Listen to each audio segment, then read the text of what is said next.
नमस्कार दोस्तों, मैं डॉक्टर अनुकांत एक्सेल फार्मा के homeopathy as it is channel पे। दोस्तों, यूट्यूब पे आप लोगों की सपोर्ट के साथ हमने बहुत समय कवर कर लिया। इसके लिए आपका बहुत बहुत शुक्रिया। जिस तरह से आपने हमारे वीडियोस लाइक किए हैं, सब्सक्राइब किया हमारा चैनल, मैं आप लोगों से विनती करूंगा अपने दोस्तों, अपने परिवारजनों से भी करवाएं, ताकि जो मेडिकल अवेयरनेस, जो जनरल हेल्थ अवेयरनेस हम आपको दे रहे हैं, वो ज़्यादा से ज़्यादा लोगों तक पहुंच सके। आज का टॉपिक शुरू करने से पहले कुछ सवाल। क्या आपको पिछले 3-4 साल से रेगुलर कफ हो रही है? क्या आपकी खांसी के साथ सीटियों की आवाज़ आती है? क्या आपकी जब खांसी होती है सांस लेने में तकलीफ रह रही है? और दोस्तों, ज़रूरी चीज़, क्या ये सेट ऑफ सिम्टम्स यानी खांसी, सांस में सीटी की आवाज़ आना और खांसी के बाद सांस चढ़ना पिछले 3-4 साल से रेगुलरली एक ही मौसम में हो रहा है? चाहे वो मौसम सर्दी का है, गर्मी का है, चेंज ऑफ सीजन है, कुछ भी है। अगर हाँ, तो दोस्तों ये आपको अस्थमे की शिकायत हो सकती है। तुरंत अपने मेडिकल कंसल्टेंट से मिलें। वो आपके कुछ टेस्ट करवाएंगे जिससे कि आपको पता चलेगा अस्थमा है कि नहीं है। कहीं ऐसा ना हो किसी दिन आपको बहुत ज़्यादा खांसी आए जिससे आपकी ब्लड सप्लाई पे इफेक्ट पड़े, ब्लड प्रेशर लो जाए, आपको चक्कर आ जाए और आप बेहोश होकर गिर जाएं। ये इसकी सिवियरिटी है। अब अस्थमा के कॉजेज क्या हैं? सबसे पहला कॉज है allergy. Allergy to dust, mites, pollens, strong smell. किसी भी वजह से एलर्जी है जिसकी वजह से हमारी ब्रोंक्यूल्स में, एयर पैसेजेस में नैरोइंग हो जाती है, स्पाज्म होकर, जिससे कि सीटी बजना, सांस चढ़ना और खांसी की तकलीफ हो सकती है। उसके बाद एक्सट्रीम इमोशनल और फिजिकल रिस्पॉन्सेस, बहुत तेज भाग लेना, एकदम सडन शॉक की कंडीशन आ जाना, या फिर कुछ मेडिसिन ऐसी हैं जो कि NSAID है, नॉन स्टीरॉयडल पेन किलर्स हैं, एंटी इन्फ्लेमेटरी ड्रग्स हैं, उनके भी रिएक्शन से ऐसे होता है। गैस्ट्रो इसोफेजियल रिफ्लक्स की वजह से ऐसा हो सकता है। आपकी डाइटरी इनसफिशिएंसी, जिसमें विटामिन सी या ओमेगा फैटी एसिड्स कम हो, वो हो सकता है। या फिर mail nutrition, premature birth, low birth weight, smoking, overweight, excessive alcoholism, ये वो डिफरेंट कॉजेज हैं जिस वजह से आपको अस्थमा हो सकता है। अब इसकी प्रिवेंशन, अस्थमा है, ट्रीटमेंट अलग चीज है, प्रिवेंशन, उससे कैसे बचा जा सकता है। सबसे पहले जरूरी है आप अपने जिन चीजों से ये बढ़ता है, एग्रावेटिंग फैक्टर्स या ट्रिगरर्स, उनको देखिए कि वो स्ट्रॉन्ग स्मेल है, कोई पोलन्स है, डस्ट है, क्या चीज है। उसके बाद क्या ये कुछ मेडिसिन से बढ़ती है, या फिर आपने इसको अपनी ब्रीदिंग एक्सरसाइजेस कैसे करनी है। अपने पास क्या क्या प्रिवेंटिव मेडिसिन रखनी है कि भी जैसे ही आपको लगे ये ट्रिगर हो रहा है, उसको कैसे आपने कंट्रोल में लाना है। ये सारी चीजें आ जाती हैं अस्थमा की प्रिवेंशन पे। अब इसके साथ साथ स्टीम लेना।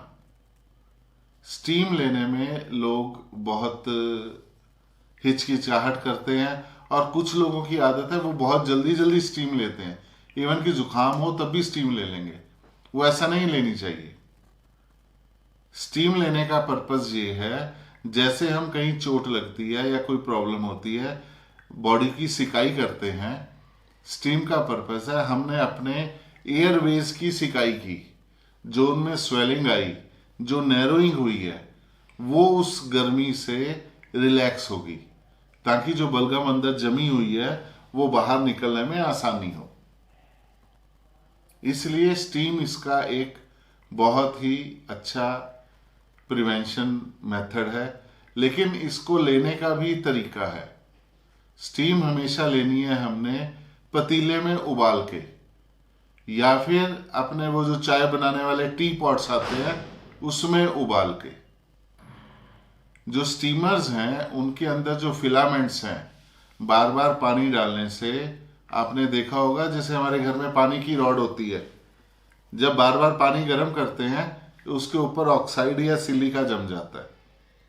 वैसे ही स्टीमर्स के अंदर जो फिलामेंट्स हैं उनमें कई बार सिलिका और ऑक्साइड जम सकते हैं, और वो उन वेपर्स के साथ आपकी चेस्ट में जाके भी वही सिलिका जम सकता है, जो कि आपको परमानेंट रिलीफ देने में एक ऑब्स्टेकल बन जाएगा। हमेशा स्टीम लीजिए तो लीजिए पतीले में पानी को उबाल के। अब नेक्स्ट पार्ट है ट्रीटमेंट। अस्थमा का होम्योपैथी में बहुत अच्छा इलाज है।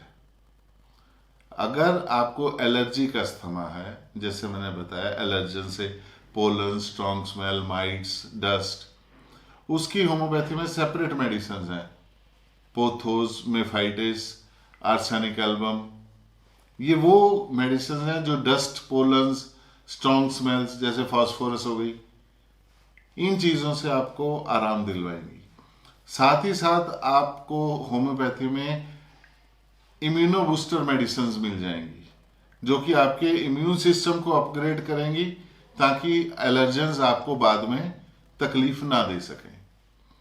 एक्यूट कंप्लेंट्स के लिए आपके लिए होम्योपैथी में है ब्लाटा ओरिएंटलिस, यर्बा सेंटा, एस्पिडोस्पर्मा, जिसमें कि आपको सांस लेने में जो भी तकलीफ है उसको वो सॉल्व करेंगी और आपके लंग्स को एज ए टॉनिक मजबूती देंगी। इसके साथ साथ होम्योपैथी में स्पॉन्जिया, एंटेमटार्ट, इपीकॉक, ब्रैनिया, कालीकार्प, बहुत सारी मेडिसिन हैं। लेकिन वो मेडिसिन जो देगा वो आपका होम्योपैथिक कंसल्टेंट देगा, जब आप उसको जाके अपने सिम्टम्स बताएंगे। ये मेडिसिन बताने का पर्पस था कि आपको एक कॉन्फिडेंस बिल्डअप हो कि एक्यूट कंप्लेंट हुई है, एकदम बहुत तकलीफ हो गई है, फटाफट ब्लाटा ओरिएंटलिस, एस्पिडोस्पर्मा की 2-4 डोज ले लो। लेकिन उसके बाद तुरंत अपने होम्योपैथिक डॉक्टर के पास जाओ कि डॉक्टर साहब मुझे तकलीफ हुई थी, मैंने ये मेडिसिन ली हैं, अब प्रॉपर इलाज आप करो ताकि अस्थमा आपकी बॉडी से जड़ से निकल जाए। अस्थमा के इलाज के लिए इसमें 3-4 अप्रोचेस चलती हैं। कॉन्स्टिट्यूशनल अप्रोच चलेगी, आपके इम्यून सिस्टम को अपग्रेड करने की अप्रोच चलेगी, एक्यूट कंडीशन को कवर करने की अप्रोच चलेगी। वो कौन सी अप्रोच आपको किस समय चलेगी ये आपका होम्योपैथिक फिजिशियन ही फाइनलाइज करेगा। तो दोस्तों, अगर आपके आसपास किसी बड़े को, बूढ़े को, बच्चे को अस्थमैटिक प्रॉब्लम है, या आपको लगता है उसकी खांसी के साथ उसको सांस चढ़ रहा है, तो उसे कहें कि वो तुरंत अपने नज़दीकी होम्योपैथिक फिजिशियन से मिले, या हमारे ऑफलाइन एंड ऑनलाइन क्लिनिक्स पे कंसल्ट करें, ताकि उनके सिम्टम्स के अकॉर्डिंगली, उनके सर्कमस्टांस के अकॉर्डिंगली हम उनको मेडिसिन दें और वो मेडिसिन से वो एक हेल्दी लाइफ जी सकें। एक्सेल फार्मा में इसी सीरीज में अस्थमा से लड़ने के लिए ई अस्थमा सिरप, ई अस्थमा ड्रॉप्स और ई कफ ड्रॉप्स, ई जस्सिया सिरप, ये कुछ मेडिसिन के कॉम्बिनेशन बनाए हैं, जो कि आपकी अस्थमैटिक कंडीशन, आपकी खांसी और आपके चेस्ट को रिलैक्स करने में मददगार हो सकती हैं, ताकि आप एक हेल्दी लाइफ जी सके। तो दोस्तों लास्ट में मैं आपको यही सुजेस्ट करूंगा कि आप ये जो कॉम्बिनेशन मेडिसिन हैं इनको अपने मेडिकेशन बॉक्स में रखें, ताकि एक्यूट कंडीशन में डॉक्टर के पास जाने से पहले आप इनको ले सकें। जब आप डॉक्टर के पास पहुंचेंगे, आपका होम्योपैथिक फिजिशियन आपको आपके सिम्टम्स के हिसाब से, आपके सर्कमस्टांस के हिसाब से दवाई देगा, जिससे कि आप अस्थमा से हमेशा के लिए छुटकारा पा सकते हैं, बेशर्त आपकी सिम्टोमेटोलॉजी उन मेडिसिन के साथ सिमिलरिटी में होनी चाहिए। दोस्तों अपने आसपास अगर आप किसी भी अस्थमैटिक को देखते हैं तो उन्हें कहिए तुरंत ही होम्योपैथिक इलाज शुरू करवाएं, ताकि वो जल्दी से जल्दी परमानेंटली अस्थमा से छुटकारा पा सकें। धन्यवाद, नमस्कार।